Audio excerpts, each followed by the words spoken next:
السلام عليكم ورحمة الله تعالى وبركاته. أهلا بكم أحبتي المشاهدين إلى حلقة جديدة من برنامج دولة الإنسان. اليوم سنتحدث عن الاقتصاد في دولة الإنسان، وكما يعلم الجميع الاقتصاد هو فرع من فروع العلوم الاجتماعية، وفي الاصطلاح هو حالة وسطية بين الإسراف والتقدير. مع ضيفي العزيز الأستاذ الدكتور إبراهيم بحر العلوم، رئيس أكاديمية الطاقة في العراق، حياكم الله. أهلا وسهلا ومرحبا. الاقتصاد كما قلنا هو فرع من فروع العلوم الاجتماعية. قبل أن نبدأ في معرفة هذه المنظومة الحساسة والدقيقة، ابتداء ما هو مفهومكم، نظرتكم لمصطلح دولة الإنسان؟ بسم الله الرحمن الرحيم. أحييك وأحيي ضيوف العراقية، وأتمنى لهذا البرنامج المتميز النجاح. حياك الله. الواقع مصطلح محبب إلى القلب، دولة الإنسان، ولربما لا توجد هناك نوع من الصعوبة في تعريفه أو تصوره أو تخيله. دولة الإنسان هي بالحقيقة الدولة التي ترعى وتجعل الإنسان محورا لها في جميع نشاطاتها، وبالتالي في تصوري لربما قد أكون في هذه المقطع أتصور أنها الدولة التي قادرة على حماية أمن الإنسان، وأنا أخلي الأمن بين مزدوجين، ليس بالمعنى الأمن الشخصي. وبالتالي هذا المحور إذا تمكنت هذه الدولة من احتوائه يمكن أن تحقق مصلحة المواطنة أو مفهوم المواطنة بالمعنى الأعم الأغلب. لذلك في قناعتي دولة الإنسان إذا ما تمكنت من تحقيق مصلحة الإنسان فهي قادرة على كسب ولاء الشعب، وبالتالي قادرة على الدخول في سباق الحضارات وتأسيس هذه الدولة التي نحلم بها، رغم أن هناك مجتمعات إنسانية تمكنت من وضع خطوات جادة على هذا المنحى، ولكن في الأخير حلم الإنسان نتمنى أن نتمكن أن نسعى نحو هذه الدولة التي تحترم إنسانية الإنسان. جميل. هذا التعريف سيكون حاضر في جميع مفاصل هذا الحوار عندما نتحدث عن الاقتصاد في دولة الإنسان. تعريفكم يرتكز على الأمور التالية: محور دولة الإنسان أو قطب روحها هو الإنسان، لذلك هذه الدولة هي التي تعمل وتبحث في تحقيق أمن الإنسان. سنستحضر هذا التعريف أثناء الحوار. الآن نداعب منظومة الاقتصاد. ذاكرتك قوية. إن شاء الله. نداعب منظومة الاقتصاد. ابتداء أيضا نريد أن نعرف الاقتصاد كعلم، كونك مختص، ماذا يعني كعلم الاقتصاد؟ الاقتصاد يتعامل مع الإنسان بشكل مباشر. الاقتصاد كعلم وكمنظومة يحاول التنسيق بين موارد الإنسان أو المجتمع المتاحة وبين احتياجاته، وبالتالي يحاول إحداث هاي الموازنة بحيث لا تجعلها تنتهي إلى أحد طرفيها بالتطرف أو بتعدي الحدود الموجودة لها، فيتعامل مع كل المستلزمات التي تدفع بإحداث هذا التوازن.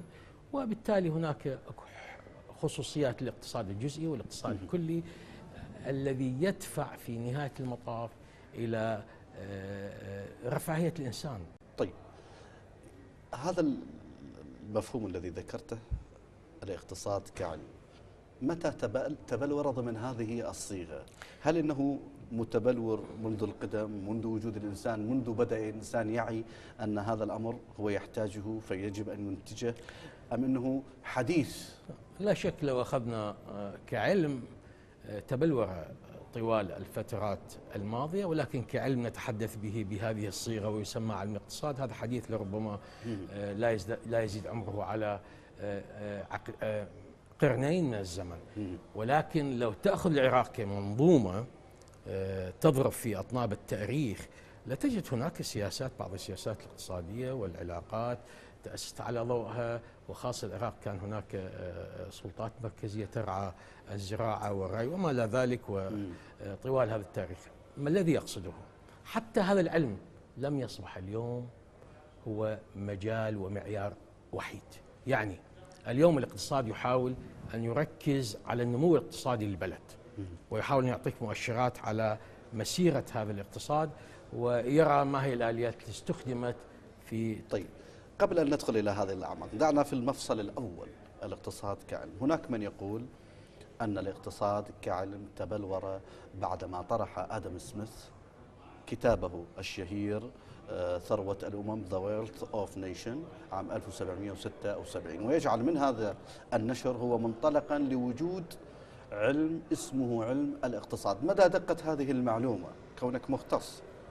أنا في تصوري كعلم لربما يشار إلى بداياته في اللي ذكرته آدم سميث، ولكن كنظريات كثير من النظريات دخلت على علم الاقتصاد والتطور بفعل الزمن، وهناك مدارس اقتصادية متعددة في هذا المجال.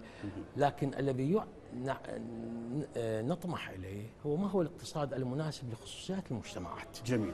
فبالتالي هناك رؤية تخصصية تنبثق من رحم المجتمع، تضيف على هذه العلوم وتبلورها بالشكل الذي يخدم مصلحة المواطن والوطن. طيب، الآن هذه الجملة سأقتبسها منك: الاقتصاد الذي يتلائم مع حاجات المجتمع.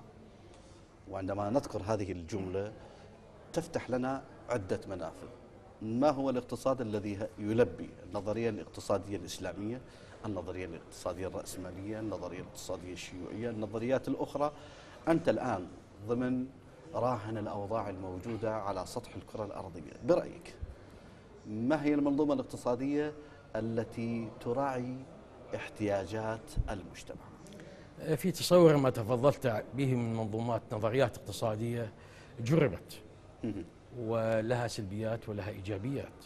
اليوم في عالم العولمة الجديد وفي ظل حوار الحضارات وتطور المعارف والمعالم، أنا في قناعتي يحتاج أن نكون دقيقين في اجتذاب الإيجابيات من الاقتصاديات والنظريات المختلفة، وطرح نظرية قد تكون متماثلة مع خصوصية مجتمعاتنا. لا شك مثلا النظرية الرأسمالية التي تركز على حرية الفرد والملكية، وبعكسها النظرية الاشتراكية.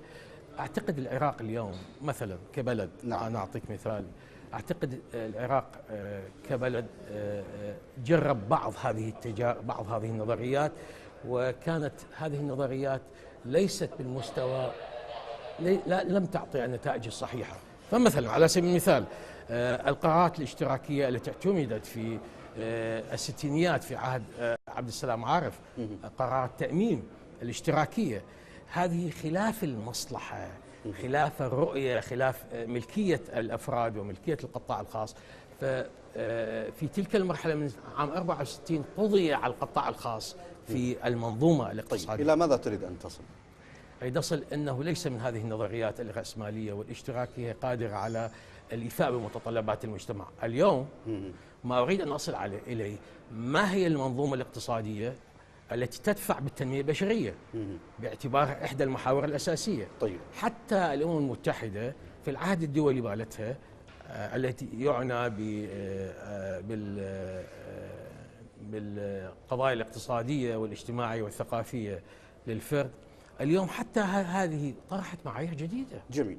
يعني هناك رأي للاقتصادية العالمية المعروفة لوريتا نابليوني عندما تحدثت بالمعلومة التالية واعترفت أن النظام الاقتصادي في أوروبا في الغرب هو بدأ بالانهيار، وأوجدت حلا كما هي تقول في النظام الاقتصادي الإسلامي لكونه يعتمد على رمز الأخلاق.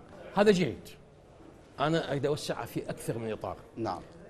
ما تحدثت به جيد. المنظومة الاشتراكية والشيوعية انهارت بانهيار الاتحاد السوفيتي، وكذلك المنظومة الرأسمالية اليوم لا نتوقع لها الاستمرار ما لم تكن هناك زج أفكار جديدة متطورة لحمايتها. يبقى كلا المنظومتين تفتقر إلى المنظومة الأخلاقية الحاكمة لأواصر العمل والاقتصاد. في قناعتي النظرية الإسلامية تطرح القيم الأساسية التي تتحكم في مفاصل العمل، وهذا سيفسح الديمومة لاستمرار ونجاح النظام الاقتصادي. يعني بلحاظ هذا الكلام دكتور، هل نستطيع أن نقول أن النظرية الاقتصادية الإسلامية هي الأنسب للتعامل ضمن حياة دولة الإنسان؟ دعني أكون أكثر شموليا في هالمسألة. نعم.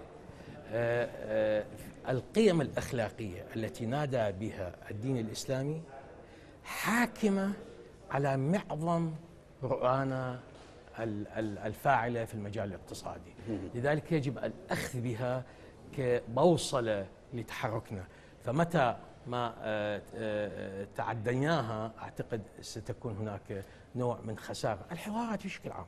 يعني أرى أن هذه إجابة فيها نوع من الدبلوماسية. دكتور لو سمحت لي، يعني بما أننا جعلنا المنظومة الاقتصادية وفقا للرؤية الإسلامية هي البوصلة للتحرك، هذا يعني أنه أفهم من هذا الكلام أنه لا مانع من الأخذ من كلا المنظومتين اللتين قلنا أو قلت أو قالت هذه الخبيرة الاقتصادية بأنهما في طريقهما إلى الانهيار، أن نأخذ الجيد والرائع والذي حقق احتياجات مجتمعاتهم. صحيح. ونعمل على إيجاد تمازج. صحيح تمازج هجيني. نعم هجيني. أنا أعترف هناك مبادئ ورائع اقتصادية جاء بها الإسلام، وأيضا تحدث بها سيرة الرسول، وأيضا تجدها ماثلة في كثير من تفاصيل وصية الإمام علي لملك الأشتر عندما يحدد وظائف الدولة في 4 مفاصل، تجدها جهاد عدوها واستصلاح أهلها وعمران بلدها وجباية خراجها. المواصفات ال4 التي طرحها الإمام علي في عهده لمالك الأشتر تؤسس لوظيفة الدولة، ومنها عمران بلادها. عمران البلاد هو هذا المحور الاقتصادي الذي نتحدث عنه. من خلال هذه المواصفات سنتحدث بعد الفاصل عن خصائص الاقتصاد المعمول به اليوم في العراق، الواقع، السلبيات، الإيجابيات، والنظرة الاستشرافية لمستقبل هذا الاقتصاد. بعد الفاصل لو سمحت. أحبة المشاهدين، فاصل قصير ثم نعود إليكم.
جديد أهلا بكم أحبة المشاهدين، والجزء الثاني من هذه الحوارية مع رئيس أكاديمية الطاقة في العراق الأستاذ الدكتور إبراهيم بحر العلوم. حياكم الله مرة أخرى. أهلا وسهلا ومرحبا. يا هلا. قلنا سنتحدث عن خصائص الاقتصاد في العراق اليوم، ولكن دعنا نقف عند التاريخ ليس بالبعيد القريب. يعني عام 1975 اقتصاديا كان العراق يقف على مسافة واحدة مع كوريا الجنوبية، مع البرتغال، مع اليونان، وليس بعيدا عن إسبانيا، وكان ينتج في ذلك الوقت 3.3 مليون برميل من النفط.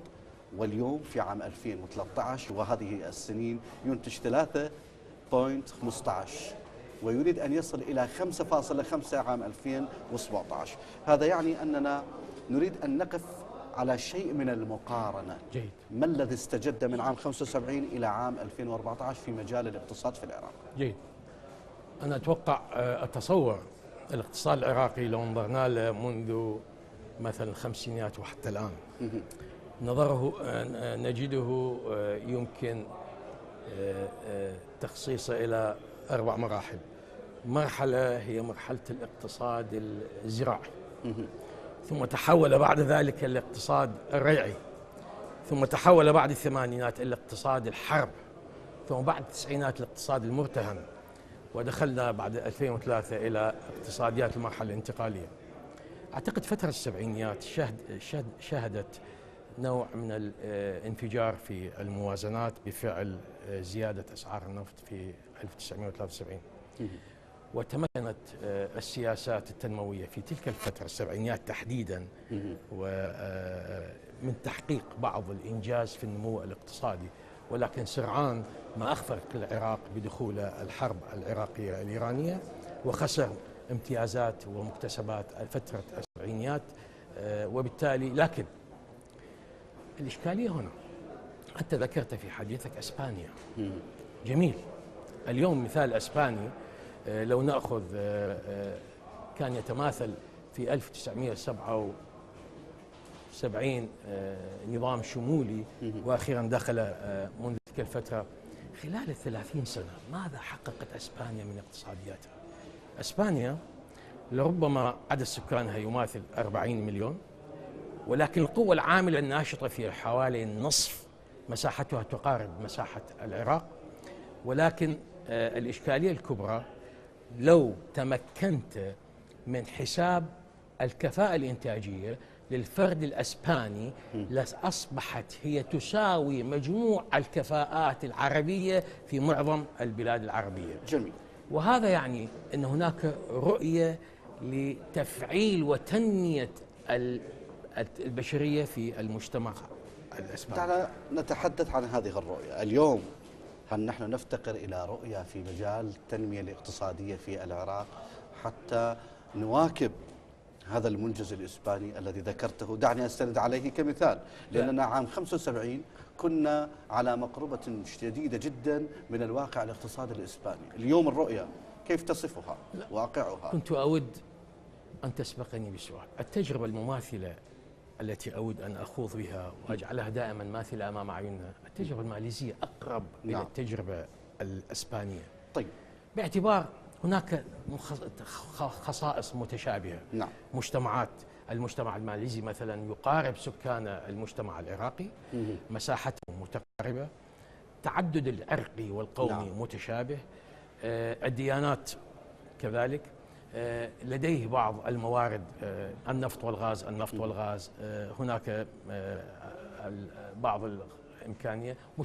كان مجتمعا زراعيا في فترة السبعينات. طيب، يعني هناك تشابه. طيب، أنا أقول لماذا لا ندرس هذه التجربة التي تمكن مهاتير محمد من تحويلها عندما كان يعاني الشعب الماليزي أو المجتمع الماليزي من خط فقر بحدود 52%. اليوم حول هذه الدولة من إحدى الدول الكبرى في شرق آسيا، وتمكن من تحويل وإيجاد نهضة صناعية فيها، وأصبحت اليوم هي تعتبر من إحدى الدول من اقتصاديات العالم في المرتبة 15 على مستوى العالم في هذا المجال. هذه التجربة بمثل هذه المواصفات، ماذا عمل مهاتير من أجل خلق هذا المجتمع؟ اليوم العراق بكل صراحة إذا سألتني هل لدى العراق رؤية اقتصادية تنموية؟ أقول لك بوضوح كلا. لا توجد هذه الرؤية. لا توجد. وبالتالي هناك سياسات ارتجالية. نعم، بدأت في العامين الماضيين وضع رؤى لخطط تنموية وطنية لأربع سنوات الماضية. ولكن أتمنى لو قارنتها بالموازنات الموجودة لرأيت أنها جميل. يعني هنا أستذكر بما أنك ذكرت محمد مهاتير اللي هو رئيس وزراء السابق لماليزيا، الذي قال قبلتنا في الصلاة هي مكة، ولكننا عندما نبحث عن العلم قبلتنا في هذا المجال هي اليابان. بناء على ذلك عمل على رسم تلك الرؤى وأصبحت هناك طفرات واضحة. طيب، الآن العراق كما قلتم يعني قبل سنتين بدأت هناك عملية طرح رؤى وعملية طرح أفكار. هذه الرؤى وهذه الأفكار هل هي كفيلة بإحداث نقلة نوعية بواقع الاقتصاد العراقي حتى يكون موازيا أو مشابها للاقتصاد الماليزي على سبيل المثال، حتى كلا. ننتقل كلا. إلى كلا. لا زال العراق يفتقر إلى سياسات اقتصادية واضحة المدى على المديات القصيرة والمتوسطة والبعيدة. أنا أستبعد أن تجد إجابة واضحة ماذا نريد عراق 2020 2030 2040. أنا أتصور لا زال العراق يعيش نظام ريعي، وهذا ما سيسبب الكارثة مستقبلا على العراق وعلى اقتصاديته. العراق اليوم يعيش خط الفقر بمعدلات 17%، هناك بطالة بحدود 12%، هناك بطالة مقنعة بحدود 30%، هناك نوع من التخبط العشوائي في مجالات القطاعات الإنتاجية. لاحظ، نعم. الناتج المحلي العراقي هل يعتمد على الزراعة؟ هل يعتمد على الصناعة؟ هل يعتمد على الخدمات؟ كل ما هناك. أنت اليوم نجحت في تصدير أكبر كمية من النفط الخام، وفشلت في إيجاد قيمة مضافة إلى هذا النفط من أجل توفير فرص العمل. طيب، يعني أنا لا أريد أن أوغل في هذا المجال. يعني أنا ما أردته أن نعرف واقع الاقتصاد اليوم، ومن خلاله نريد أن نعرف النظام المثالي لنقل المنطقة ونقل العراق إلى واقع اقتصادي أعلى يتلائم مع رؤية الاقتصاد في دولة الإنسان التي نتحدث عنها. قلت أنه ما زال النظام هو ريعي. طيب، ما هو النظام الأمثل حتى نحقق؟ الأمثل لا شك أن الرؤية الاستراتيجية يجب أن تعتمد على تطوير النفط والغاز كموارد أساسية، ولكن في نفس الوقت يجب أن تستخدم الاستخدام الأمثل لإدارة الموارد المالية المتأتية من ذلك. ماذا تعمل فيها؟ توسع القطاعات الإنتاجية الأخرى. اليوم قطاع النفط في العراق صحيح يشكل لك 95 من موازنة العراق، ولكن لا يتمكن أن يستوعب أكثر من 2% من الأعمال العراقية. إذن 98% من الأعمال العراقية تنتظر قطاعات إنتاجية من أجل توفير فرص عمل فيها. اليوم القطاع الزراعي، القطاع الصناعي متوقف تقريبا وشبه متوقف. هنا تبدو الرؤية الاقتصادية، كيف تتمكن من تحويل هذه الإيرادات إلى قطاعات منتجة لتساهم بالإنتاج. جميل. نحن شعب مستهلك اليوم. جميل. هل نتمكن من تحويله إلى شعب منتج؟ أنا أعطيك مثال ثاني. مهاتير محمد لا تنسى هناك سمات أساسية: استقرار السياسات الاقتصادية، الإدارة الكفؤة التي تمكن من وضعها في المفاصل الأساسية، التعليم الجيد الذي تمكن نصف مليون شخص ابتعث في حوالي 10 سنوات. 4 هو مثل ما تفضلت التوجه شرقا نحو اليابان، استفاد من الحليف الياباني لتقديم الخبرة اليابانية والتكنولوجيا اليابانية وتطوير الكوادر البشرية. طيب، الآن هذه العناصر الثلاثة التي ذكرتها، عملية كفاءة، وجود كفاءة، عنصر الكفاءة وعنصر الإدارة والتوجه شرقا. طيب، هذه العناصر هل هي كفيلة بإنجاح الاقتصاد وجعله اقتصادا ناجحا يتلائم مع معايير دولة الإنسان التي رسمتها في بداية الحوار؟ دعني أضيف لك قضية مهمة جدا عملتها ماليزيا. ماليزيا بدأت بإشعار المواطن الماليزي من جذور صينية أو جذور مالاوية أو جذور هندية بالعدالة.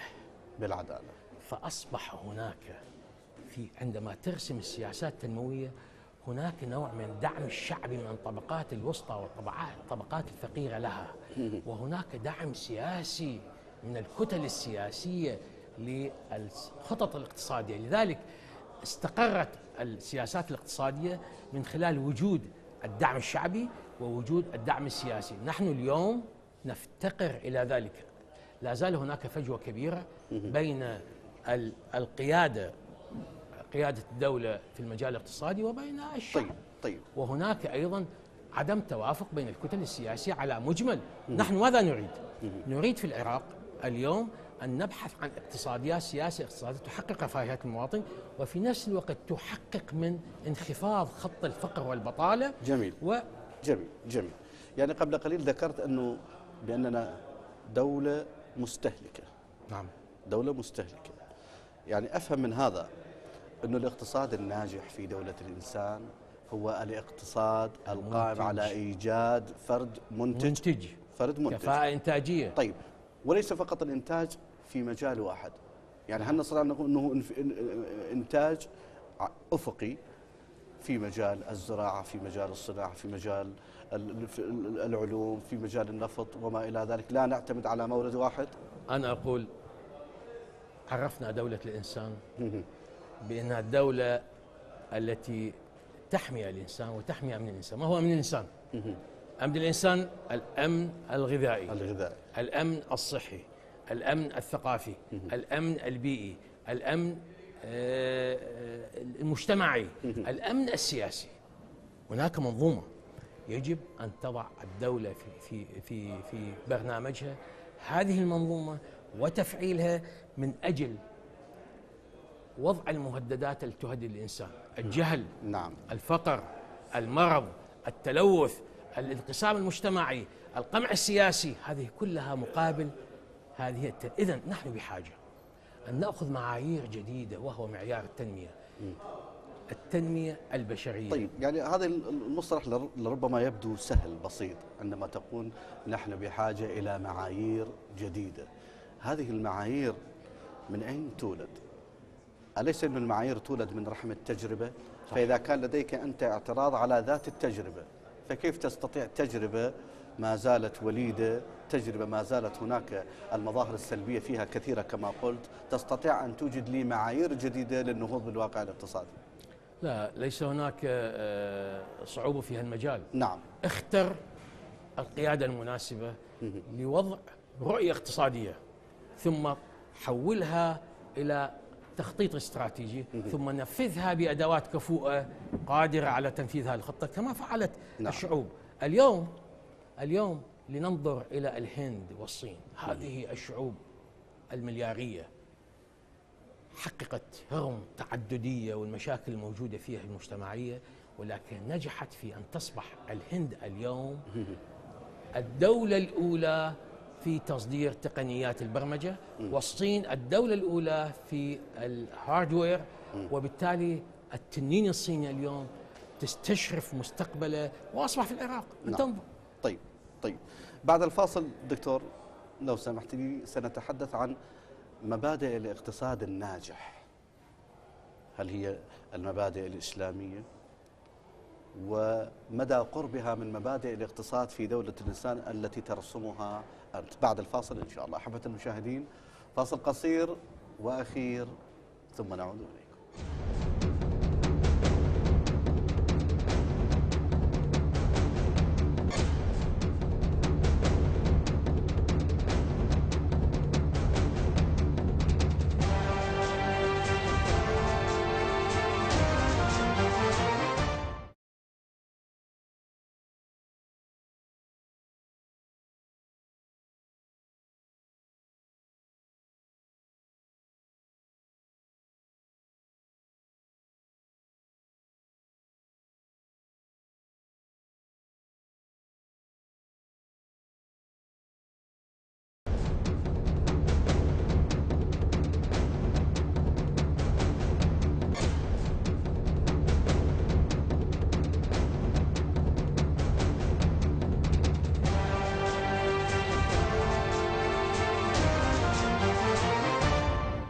من جديد أهلا بكم أحبة المشاهدين، والجزء الأخير المتبقي من هذه الحوارية مع الأستاذ الدكتور إبراهيم بحر العلوم. حياكم الله مرة أخرى. يا أهلا وسهلا، مرحبا. الناظر إلى المنظومة الاقتصادية الإسلامية يجد أن هناك حزمة من المبادئ وحزمة من المعايير والأساسيات.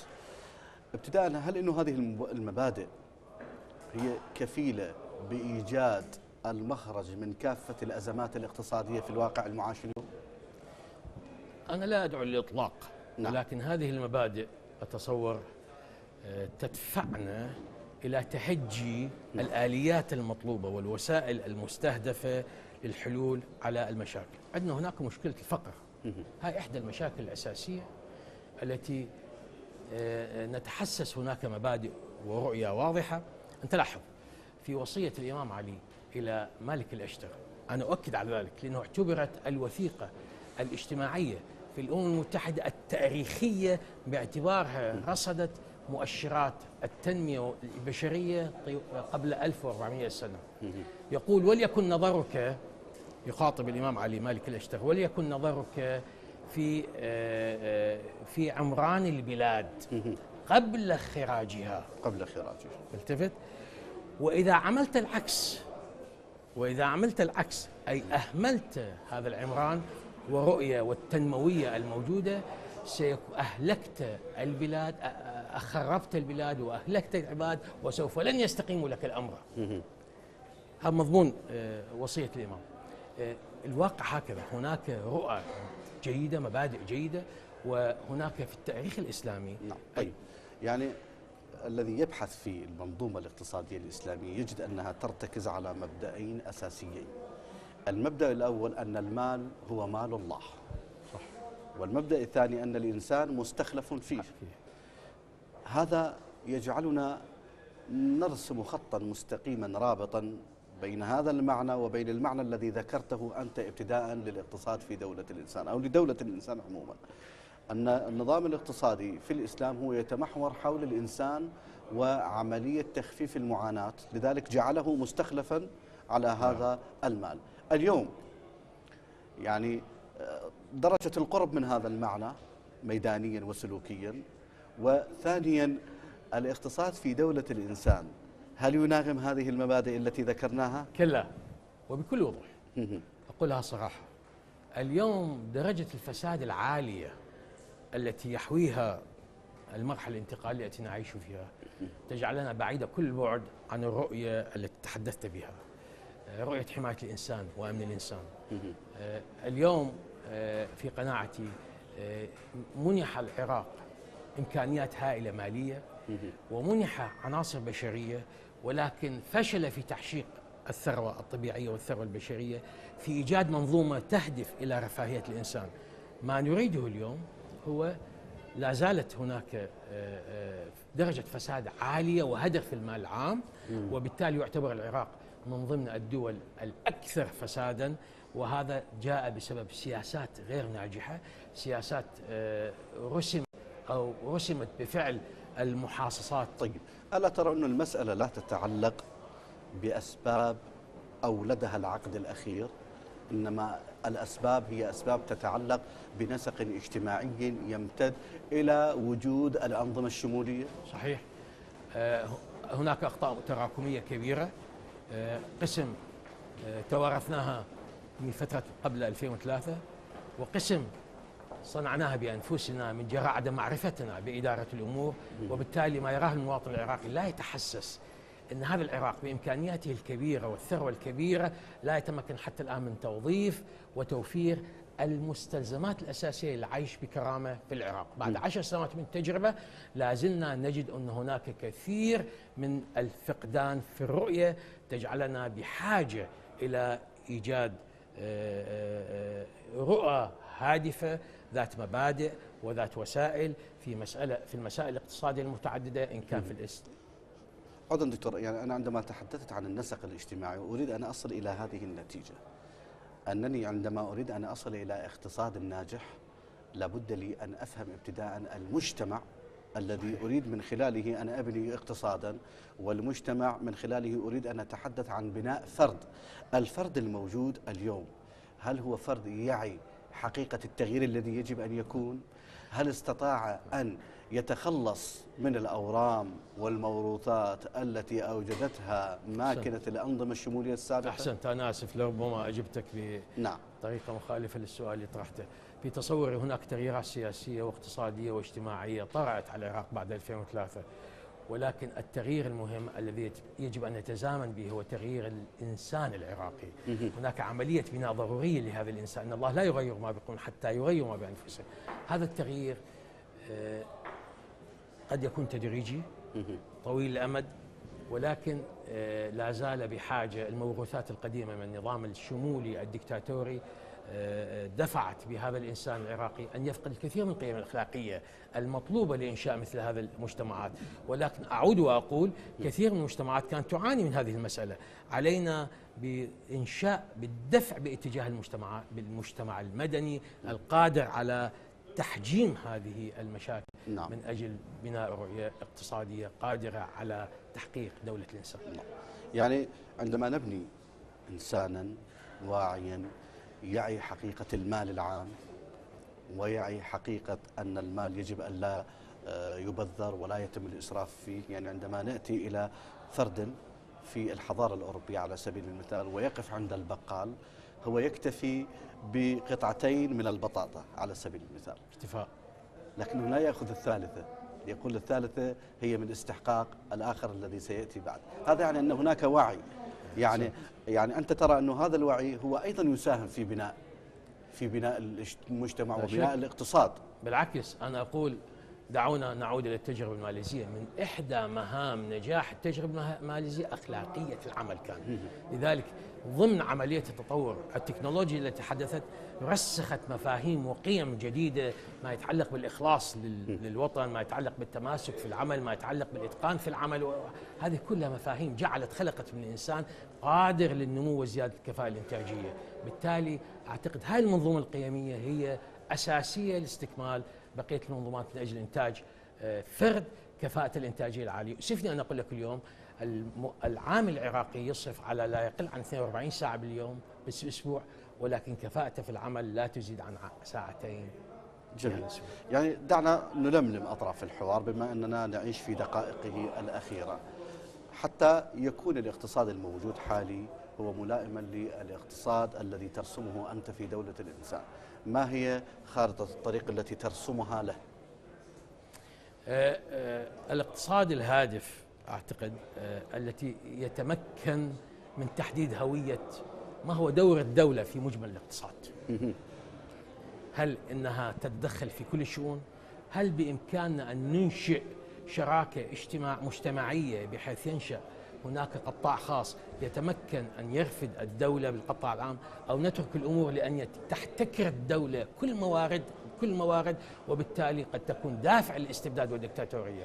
اليوم نرى أن العراق لم تتحدد هوية. صحيح دستوريا نحن باتجاه اقتصاد السوق، ولكن عمليا هناك الكثير من المستلزمات. هناك نظام ريعي يجعل كل أبناء الشعب العراقي يعمل تحت هذه المظلة الريعية، وهذا لا يمكن أن ينتج فرد كفؤ قادر على إنتاج مستقبل زاهر. طيب، يعني هل نستطيع أن نقول أن النظرية الاقتصادية المعمول بها حاليا هي صحيحة، ولكن الخلل في أدوات التطبيق؟ أنا أتوقع هناك عدم وجود رؤية واضحة، وهناك عدم وجود أهداف واضحة ككل للمجموعة للعقل الدولة العراقية هو الحكومة.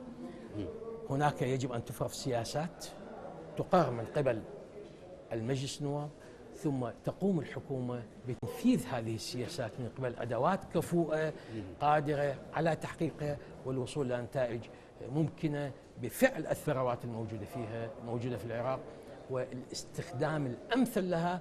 وأيضا يجب أن تستثمر في الإنسان وتطوير الموارد البشرية. هي قضية مهمة جدا للدفع والنهوض بالمجتمع العراقي. من خلال هذه الأجوبة بأكملها نستشف أن هناك أزمات. طيب، حتى نخرج من هذه الأزمات، أولا ما هو السقف الزمني الذي تعتقده أنت للخروج من هذه الأزمات؟ يعني هل نقول أنه العقد المقبل بعد أن تصل العملية السياسية في العراق إلى وعي وتصل الناس أو مجموعة أو المجتمع العراقي يصل إلى وعي يؤهله إلى الاختيار وفق ضوابط الكفاءة والتكنوقراط دون ضوابط الحزبية والطائفية وما إلى ذلك؟ أنا أعتقد الفترة اللاحقة حرجة جدا في مستقبل العملية والتجربة السياسية والمستقبل السياسي العراق، وبالتالي سينعكس على مجمل الأوضاع الاقتصادية والاجتماعية والثقافية. إذا تمكن الشعب العراقي من تحسين خياراته في ودفع عناصر كفؤة للمجلس التشريعي في الفترة القادمة، في قناعتي ستنعكس على إجمالي الدور الوظيفي للحكومة المستقبلية، وإذا ما حدث ذلك فيمكن أن نؤسس أو نعوض قسم من الزمن المفقود في الماضي الذي حر منه العراقي.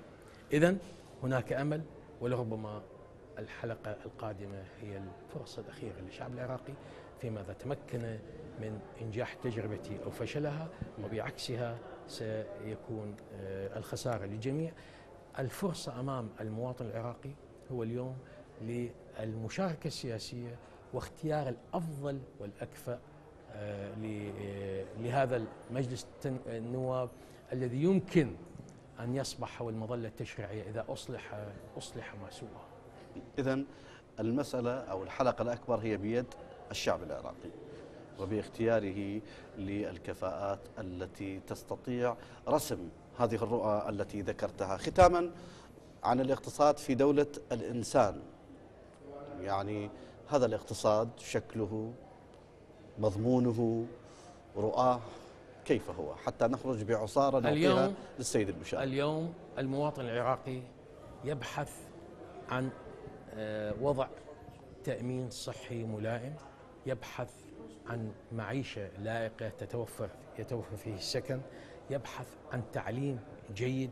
هذه مفردات بالإضافة إلى حقوق المدنية والسياسية. على الدولة أن توفر هذه المستلزمات الأساسية ليتحسس بكرامته وليجدد الانتماء لهذا الوطن ويجدد الولاء لدولته. أعتقد هذه متطلبات أساسية، وإلا بخلافه نجد اليوم لا زال كثير من أفراد الشعب وفئات الشعب هشة قلقة تعاني الحرمان وتعاني فقدان أبسط المستلزمات مثل المياه الصالحة ومياه الصرف وما إلى ذلك. هذه خريطة الحرمان التي تعهدت فيها الأمم المتحدة في العراق، إذا رأيتها فاستعجب أن هناك تباين واضح في مستويات الشعب العراقي. رئيس أكاديمية الطاقة في العراق الأستاذ الدكتور إبراهيم بحر العلوم، شكرا جزيلا على هذه الإضاءات. حياكم الله. الشكر أيضا موصول إليكم أحبة المشاهدين، وحييكم أنا ناجي الفتلاوي. ألتقيكم إن شاء الله في حلقة جديدة وبرنامج دولة الإنسان. في أمان الله.